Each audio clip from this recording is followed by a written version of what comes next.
What is up, everybody? Happy Friday. Happy Eagles Friday. Rob Ellis, Tone DeShields, hanging out with you. Tone, what's up, my brother? How we doing? Oh, man, I'm doing great. It's Friday, first and foremost. Couldn't have hoped for a better Friday, man.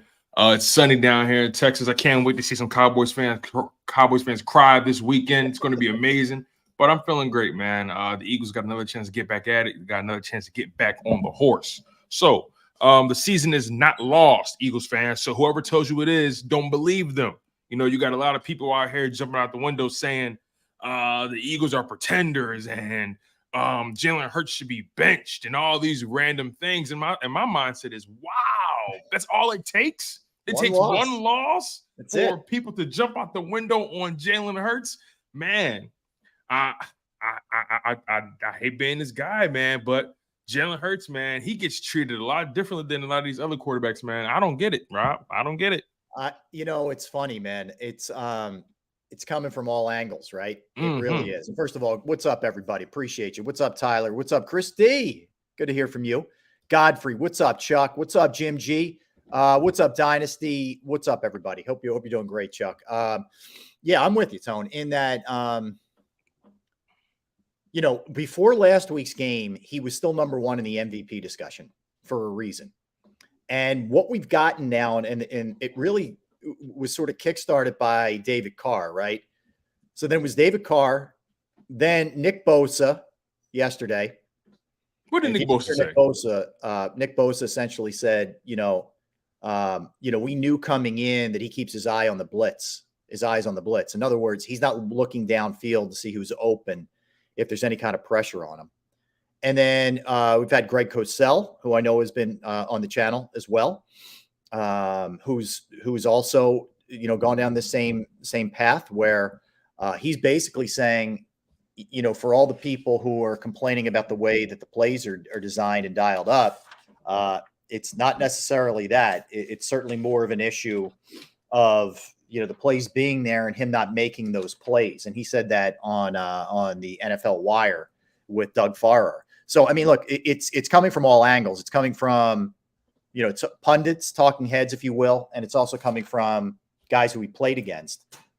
So, yeah, he's getting it from all angles. It feels to me like, Tone, that Jalen Hurts, this is just my guess, knowing the way this guy operates and the way he feeds off of this stuff. What's up, M. Reyes, Jim G, and Bobby Murphy? He will come out and go off on Sunday night. That's my impression. My issue isn't, I'm not worried about Jalen Hurts, and I'm not worried about the offense. I watched what Seattle did to Dallas last Thursday. Not worried about that. I'm worried about them getting enough scoring. I mean, enough defense. That's what I'm worried about, the defense. But you're right.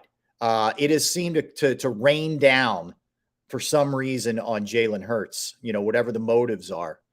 But I think it's pretty damning, though, Tone. Like, it's one thing for David Carr to spout off. You know, it's another thing for Greg Cosell to give his analysis. But when Bosa says that one cuts a little bit deeper to a player when it comes from a fellow player. Here's the thing, right? You know, Nick Bosa, you know, I expect Nick Bosa to say what he's going to say, right? He's a player. They beat us. You know, I can't take nothing away from him. But it's hard for me to ignore a quarterback who, what was the stat? 24-2 or 24-3 in his last 27 games or something like that. I can't remember the exact stat, but last time I checked, Jalen Hurts wins a lot more than he loses. Yep. And, you know, this is kind of what happens when, you know, people already have an opinion about you. And because you're winning, because you're successful, they can't, you know, they have to bite their tongue. They have to. But the moment you have the slightest slip, the moment you have the slightest moment of weakness, they jump out the window and start crucifying you and start breaking down your game as if you've fallen off this proverbial cliff. And let's be honest, right? You and I talked about this yesterday. Jalen Hurts missed a lot of throws. Yeah. On he didn't have his best game. He didn't have his best game. Yeah. He didn't have his best game, right? But it seems like when Jalen Hurts doesn't have that quintessential perfect game, people can't wait to dive on him and suplex him and, you know, give him the people's elbow. They can't help but to just lay him down on the mat and just pin him into submission. Like it's such a weird state we're in the sports industry, and I'm having a hard time not feeling like some of it is personal. I'm having a hard time not feeling like people have motives. And look, I understand, when you push the eagle button in national media, we jump, we come out the woodworks. I get it, right? People want to get their numbers. But it's just so fascinating to me how a guy like Jalen Hurts, who is a player's player, a guy who worked hard to get where he got, helped lead his team to a Super Bowl appearance, a second rounder, a guy who was doubted, a guy who won in spite of, and a guy who took over a 4-11-1 Philadelphia Eagles team, got them to the playoffs. They lost in the first round, but still got them there, showed you what the floor could be, then get you to a Super Bowl the following year. And was an MVP candidate, MVP runner-up, and came within 3 points of winning the Super Bowl. He still lost the game, but damn, he was right there on the doorstep. And then he follows up with a 10-2 record after the Super Bowl loss. And now we're saying he can't do this, he can't do that. And again, did he miss throws in that 49ers game? Absolutely. But now we're saying he can't read defenses, he can't see the field. Like we're saying all these things about a man who responded to a Super Bowl loss by being 10-2 with his team, who carried this team when they were down 10 points against the Buffalo Bills in the fourth quarter for an overtime win, who led this team back from being down 10 at halftime to the Kansas City Chiefs at Arrowhead, a quarterback who beat the Dallas Cowboys in Philadelphia 28-23, who played an efficient and effective game, who, in my opinion, outplayed Dak Prescott. People want to talk about the yards Dak put up, but he lost the game. Last time I checked, Jalen Hurts didn't turn the ball over. He completed over 70% of his passes. I think he put up 3 touchdowns, if I'm not mistaken. So my thing is, what are we talking about? What's the angle? Why? What are people trying to gain All here? right, so I'll give you my opinion on what I think some of it is. I can't speak to everybody's motives. I don't know. I don't know. I don't know who's looking at this purely through a football prism or something else. But here's what I would tell you. I think some of it, for some of the kind of purist types. Now you're right. Let me just backtrack for a minute. I don't think I've told you all week, he didn't play well against the 49ers. Okay. Let me be really super clear about that. I went back and watched it. He didn't play well. It happens. I agree with you unequivally. I want to make sure I'm clear about that as well. He did not play well in that game. Like, there's no debate. He's got to play. And let me put it this way. He's got to play better against the Cowboys or they won't win. There's no, plain and simple. Okay. But what I think a lot of this comes down to, for like the football heads, so to speak, is they want it done a certain way. Like we always talk about, people will point out passing touchdowns all the time for Hurts, not how many touchdowns he has on the season, how many times he's gotten in the end zone versus how he's done it. And I think we've gotten into this thing now where it's got to be done a certain way. He's got to be back there, and everything's got to be thrown, whatever. And there can't be any mistakes. It's got to be like aesthetically pleasing to people. And that's just not his game. He's a guy who figures out a way to get it done. And it doesn't matter if it's his arms or if it's legs or if it's ugly or if it's a bad first half, he's going to respond in the second half. And I don't think people fully appreciate that aspect of him, of what he does. It's not always the prettiest thing in the world. I think that's a little bit of it. I think Bosa saying that's what we expected, and I hope the Cowboys use that blueprint. Like, screw you, dude. I mean, what did you do? Lane Johnson owned you. Lane Johnson sat on his ass. Yeah, Lane Johnson. He didn't get up. So he 2 times Lane Johnson's faced you. He's owned you, dude. He took you to school, okay? And Lane Johnson's been hurt in both of those contests and still owned you. But nonetheless, I think there are things that he can get better at, but it's curious to me the way people jump on him, the way they maybe don't jump on some other people. Now, I'm not saying, like, Josh Allen takes his fair share of heat. No doubt. There are other guys who do too. But it feels like there's less leeway when it comes to Jalen, and you can read into that a lot of different ways, in my opinion. Yeah, it's like Jalen Hurts. It's so funny, right? they have almost nothing on him, right? He's a clean cut dude, Yep. family guy, lays low, conducts himself professionally in his press conferences. You never catch him in the public eye, showing his ass. You know what I'm saying? He doesn't give you any clickbait or anything to seek anything to sink your teeth into as a media pundit. He doesn't make a spectacle of himself. He makes everything about the team. And when things go wrong, he wears it on his sleeve. You know what I'm saying? It's like they have almost there's no holes in the armor. So what they're trying to do is they're trying to plant explosive at the castle. They're trying so hard to just find these leaks and these cracks, and at this point now they're building their own. Now they're spreading hearsay and conjecture, and again, he did not play well in that game. But last time I checked, every quarterback is entitled to their rough outing. Like last time I checked, I mean, they're 10-2. Yeah. On the season. Last time I checked, I mean, through this 6-game gauntlet, they're so far 3-1. I mean, did we expect them to win all six of the games in this 16-game stretch? I sure didn't. So I'm trying to understand. I'm trying to understand how all it takes is one rough game for a guy to just receive the level of vitriol that he has. And look, Greg Cosell, he's covered this game for a long time, right? And I have a lot of respect for his pedigree and the things he's done for the NFL and the NFL as an analyst, as a film guy, so on and so forth. So again, whatever he saw on the film, I'm pretty sure you and I saw as well. He missed a lot of throws. Yep. Flat out, he missed a lot of throws. There's no ifs, ands, or buts about that. But we don't talk enough about the throws he does make, right? Like for example, in that Bills game, I bet any amount of money if Joe Burrow makes that throw to Olamide Zaccheaus, if Dak Prescott made that throw to Olamide Zaccheaus, if Mahomes made that throw, if Herbert made that throw, oh my God, like, this is why you pay this guy the big bucks. This is why he is who he is. You see, when Jalen Hurts actually makes the plays with his arm, they just say, okay, all right, what else? But those guys make those plays. See, that's why he's a franchise quarterback. Yeah. You see, this is why I get so frustrated with the culture of sports talk, because as much as we want to be objective and as much as we want to call it how we see it, we can't help but to make things personal, or we can't help. A lot of people can't help but to make themselves a part of the story. Mm-hmm. You're here to cover the game.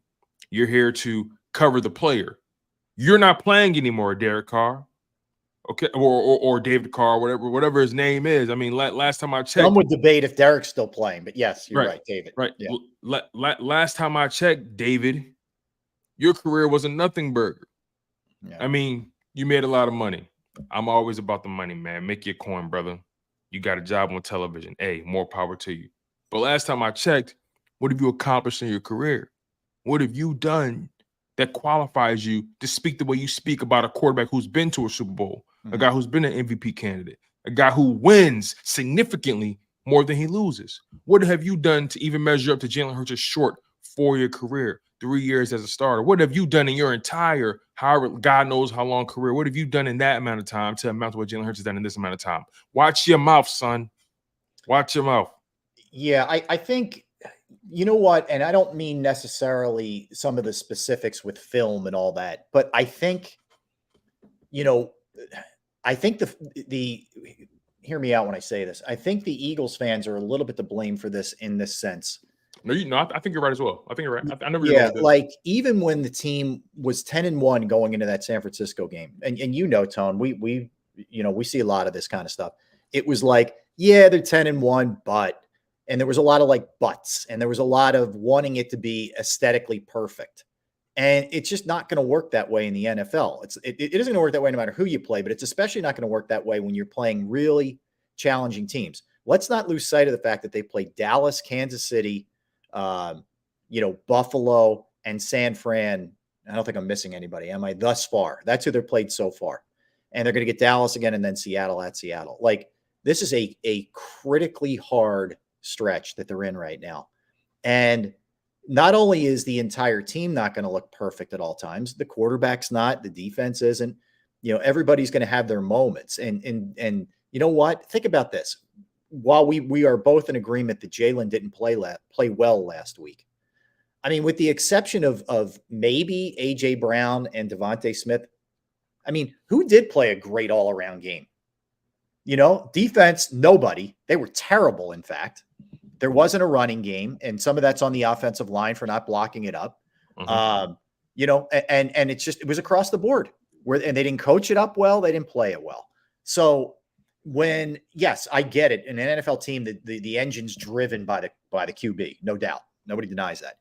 But I do think some of it, Tone, is we are hypercritical of the team and of the quarterback. And some of that is the nature of the beast as a fan. I get it. But I think we wear a little bit of that too. Yeah. I don't think you said anything wrong. My only retort to it is, how when you have that family member or that friend and they go out into the world and someone's let's say you have a nickname for them, a nickname that only the guys call them. Yes. Right. Yes. And then someone else, a new guy comes in and tries to call him that nickname, and we're like, whoa, my man.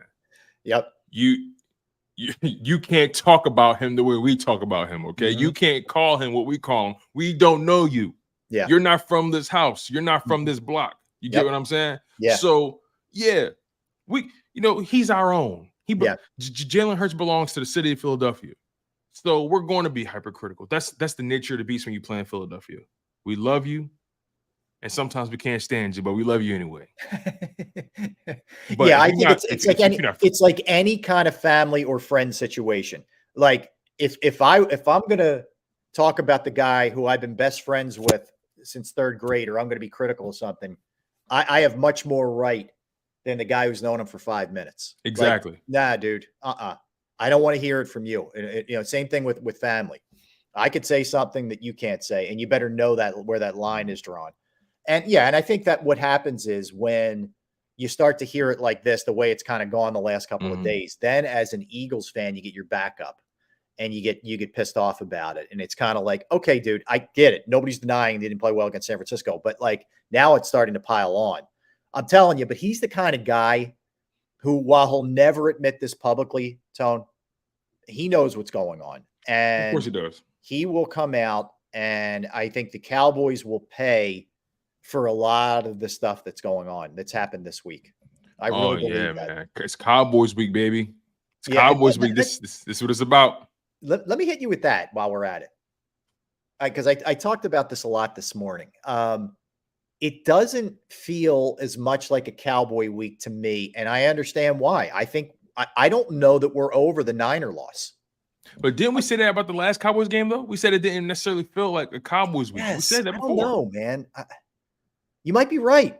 I don't know, but I think I'm telling you, I think there has been a scar effect from this Niners game, where normally even a bad loss by Friday, man, you flushed it. And the crazy thing is, it's the Cowboys, and on top of it, major playoff implications on the line. I'll go as far as to say I think it's Sirianni's biggest regular season game as a head coach. Yeah, biggest or maybe most significant. Yeah, most significant in this sense. Like, if you lose this game, it could set you. I don't think you're done by any stretch in terms of getting the 1 seed, but I think it's going to hurt you because here's my sense.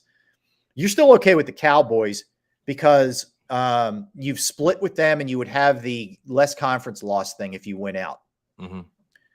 But the Niners really have one, in my opinion, test the rest of the way, and it's the Ravens. And I think they're better than the Ravens, and the game's in San Francisco. I don't know that the Niners lose again. So if you finish with the same record as the Niners, they have you with the head-to-head, and they're going to get the 1 seed. Yeah. So a lot can happen between now and the end of this game. But think about it. When you had this much going on for this game, like, there should be more of a fever pitch, I think. And there's still too much. We're giving too much energy to that Niners game. Yeah, you're right. You're right. There's just been too much. There's been too much backlash after that game, and I don't think it's just the city of Philadelphia. There's just been too much and this is what I'm talking about. You know, when the Eagles lose, they couldn't wait to pile on. It's been a week-long pile-on fest on the Philadelphia Eagles. Are they like Steve Young was on the Herd, I think, yesterday or the other day, or no, not on the Herd, but he had a quote, I think, that I heard via the Herd. Right. And I think he called the Philadelphia Eagles pretenders or something like that. And look, he's a Niners guy, so yeah, what can you really expect? But to call them pretenders, a team who went to Super Bowl last year, who followed it up with a 10-2 record, and you're calling them pretenders? Come on, man. I respect your career, man. Got a lot of respect for Steve Young, but watch your mouth, dog. Don't be a prisoner in the moment. Don't be so emotional to the point where you can't acknowledge greatness. Okay, the Philadelphia Eagles are 10-2, and listen, your record is what your record is, but also at the same time, right? Do the Philadelphia Eagles have some things to clean up? Without a shadow of a doubt. I don't think there's any. If you want to say there's a perfect team in the NFL, the closest thing you might get to perfect is maybe the 49ers. Yeah. Because they're healthy at the moment. Their defense and their offense clicking on all cylinders. But right now, every team in the NFL, by Steve Young's logic, every team is a pretender except for the 49ers. Right. So, I mean, look, at the end of the day, man, it's Cowboys week. And I can care less about the 49ers right now. I'm focused on Dak Prescott. I'm focused on the Dallas Cowboys. I'm focused on Michael Parsons and all those boys, because this is what it's all about, right? This is the matchup. You flush it, you lost that game. It is what it is. It wasn't a playoff game. It's a regular season game. So we need to stop treating it like it was. This is the game right here, right? Yeah. The Philadelphia Eagles are going to go in Jerry World, and they're going to win that game. Okay. They have no option. They have no other choice. They have to come back with a vengeance, because when you get the level of heat they've gotten all week over one loss, or no, you got to come back and remind people who you are. So hopefully this coaching staff, these players took a long look in the mirror and they understand what's at stake, but also they understand and remember who they are. Like I'm on my Mufasa tip today. You're preacher tone today. I like it. Preach, you know preach, I mean? Tone, preach. I'm just saying, man. Like it pisses me off sometimes. Like when people just jump out the window and just say anything, it pisses me off. Like it really does. I got you. Yeah, like we're back to they were lucky to get to 10-2. That's what we're back to now. That's the longest stretch of luck I've ever seen. That's like hitting the lottery 12 weeks in a row. I know. 24-5 over the last 2 seasons. Give me that kind of luck all the time. I want to be lucky like that. I'll take it. All right, let's hit it. Let's come back. And the question we are going to pose, I want everybody to jump in here on the chat as well. Do you believe that this Eagles defense, that you can win a Super Bowl with this Eagles defense? Do you believe that? So we'll talk about the Eagles defense. We'll get a little bit more into the offense as well. I smell a big offensive game. I think the offense is going to show up in a big way. So we'll get into the defense as well. I have over-unders for you, Tone, that I set for this game, for the Eagles-Cowboys game. So we'll dig into that. We're going to preview all the big games of Week 14 in the NFL. How small did the Steelers come up last night? That is a bad loss, brother. I should have went with my gut and said the Patriots are going to win that game. Remember, I was you were leaning, and then you didn't quite. You were like, you didn't go. I was leaning, and then you made me feel like an idiot. So I was like, let me go with the Steelers. That's my fault. Yes. All right. So let's hit it. We'll come back. We'll continue getting you set. What we just did in that segment? We flushed the Niners. Now we are full blown on to the Cowboys. All right. He's Tony Shields. I'm Rob Ellis. We are Sports Take, JAKIB Sports YouTube Network. Friday, man. Friday. You know where I'm going to be when the show's over. Bravo Pizza of Havertown. Thrilled that they are part of the channel, part of the show as well. Family owned since 1985. I've been going there since I was a kid. You got Alex and the crew putting out the most fresh food you could possibly have. And the great thing is the variety. 20 different styles of pizza. They have slices to go.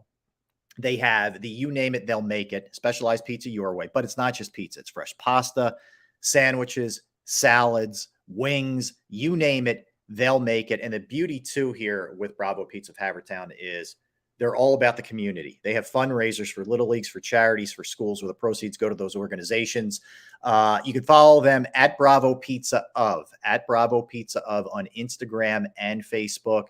Stop on out today, 610-446-3810, 610-446-3810, Bravo Pizza of Havertown.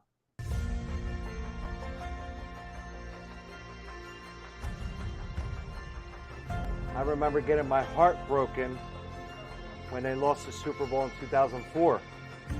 We're big Eagles fans. We moved to South Philly because of the Eagles. When they won, we won, and everybody was going nuts over there, and it was just a memory that you'll never forget.